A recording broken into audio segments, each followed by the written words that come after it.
I'm Tim Thurston of Team I, and I'm talking with Jamie Martin of Correct Careers Coaching in our series of podcasts for business. Jamie, today we're going to talk about communication. Yeah, communication is one of the best topics to talk about at this moment in time. So Tim, what would you say communication is? Communication is a two-way process of exchanging ideas, information and views. And I think the most important thing to remember in communication is it is a two-way process. And so if you are communicating with an individual, what you think you've conveyed isn't always the case. And often things are misconstrued, misunderstood, intonations aren't understood in the way that you've intended them. And that can be amplified through the various forms of communication that takes place. So the most important thing about communication is to ensure that the person who's receiving that information from you understands it and has the same perception that you've got of it. Does that resonate with you, Jamie? Yeah, I'm just going to mention a word. It's called neurodiversity. And basically what that means is everybody thinks differently. So the way I would look at communication is, first of all, are you delivering a clear message from what you want to communicate? And are you listening and understanding what the person you are speaking to is actually saying and communicating with? And you're right, asking the right questions, communicating in those different types of methods to really understand what the conversation is about is the most important, because however can you apply what you want to do next unless you really understand it?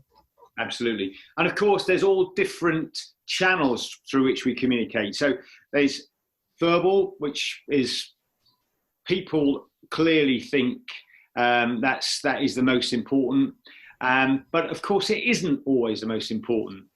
We think that it's all about words, but there's an awful lot behind that. So there's the first point is to split it between verbal communication and non-verbal communication. The most prevalent non-verbal communication is, of course, body language.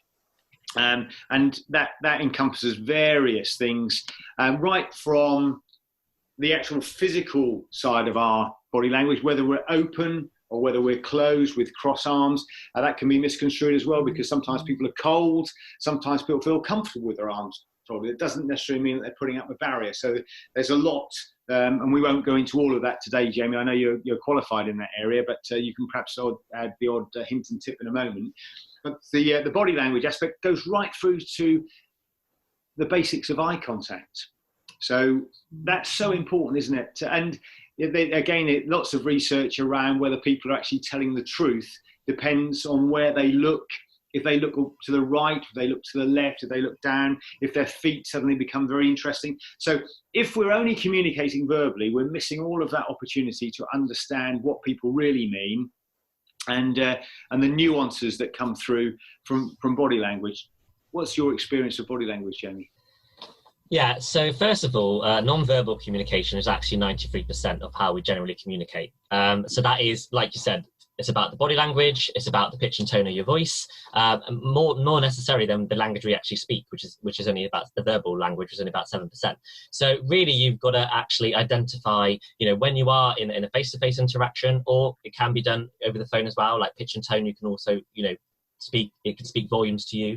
You really want to understand by either mirroring your customer, how they're reacting, if they're interested, are the buying signals there. Of 90% of buying signal is actually emotional.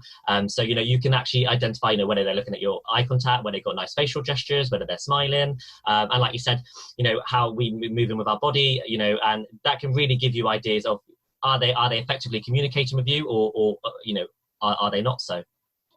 Absolutely. So and then, of course, there's written communication.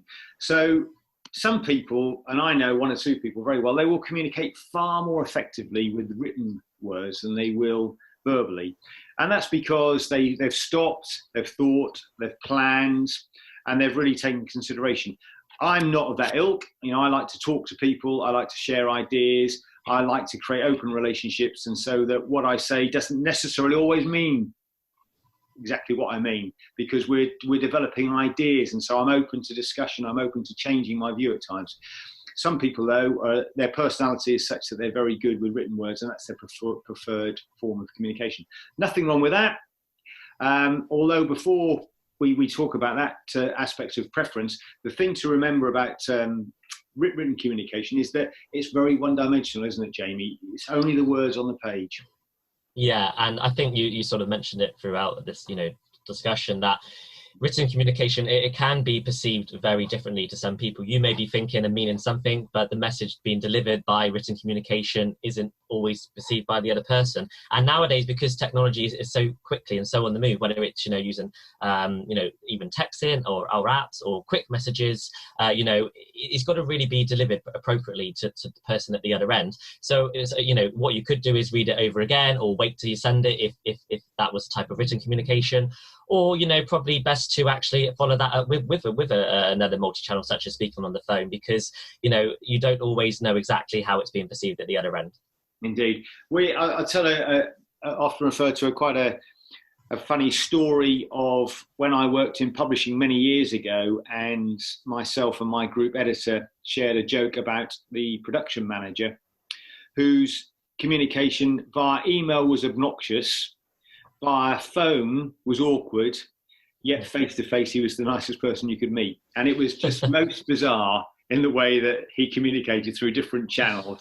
And so hence, if you could see the man face-to-face, then you generally had a good experience. What I'd like to move on to now is the different styles of communication to suit people's circumstances. And the model that I often refer to here is called the situational leadership model, which is by Ken Blanchard, who wrote The 1 Minute Manager.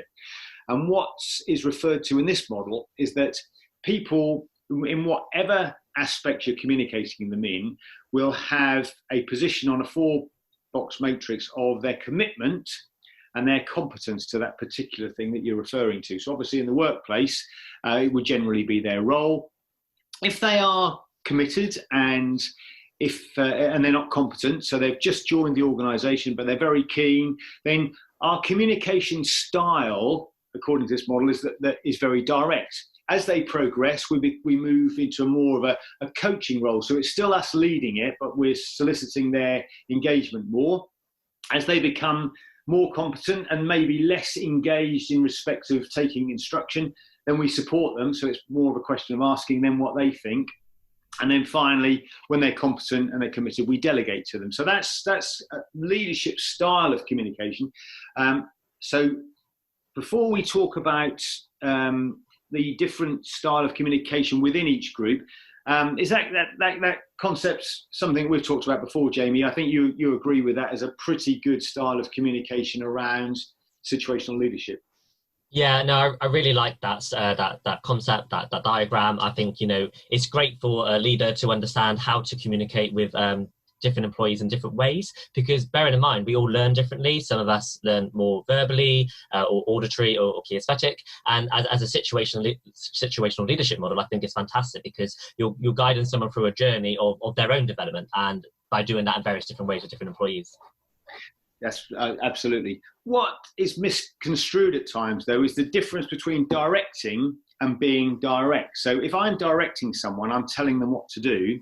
If I have a direct style of communication, it means that I'm very much to the point and tell them exactly what I want explicitly in a few words. So there's two very different aspects there.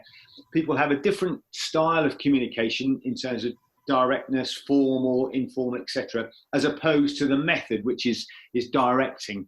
And certainly when I've run Team I leadership and management courses, people have misunderstood that at times. So I think it's very, very important that you can be very, very direct, but you might be delegating, i.e. do that. Direct communication, delegating style of leadership and communication within leadership. Does that make sense? No, it does. And I think as a leader, within this model as well, first of all, your own self-awareness, what you're good at and how you communicate. And then if your team also understands that, then you can do it effectively in different ways. But yeah, sometimes people need it to be direct to them, so they know exactly what they're doing. Others, like you said, they'll receive delegation, so they know what they need to do next. But I also think another one is whether you are coaching someone to do something. There's different variations of that as well. Are you actually telling them what to do, or are you guiding them through that? Yeah, exactly. What I'd just like to come back to now is there's something I mentioned really early on about people's perceptions and being on the same page of understanding that the ideas and information that are being communicated to them. Testing people's understanding, basically. The obvious way to do that is just to ask. Have I made myself clear? Doesn't really tick the box, though. What you really need to be able to do is get people to tell back to you what they've understood. And that takes quite a bit of skill, I've found.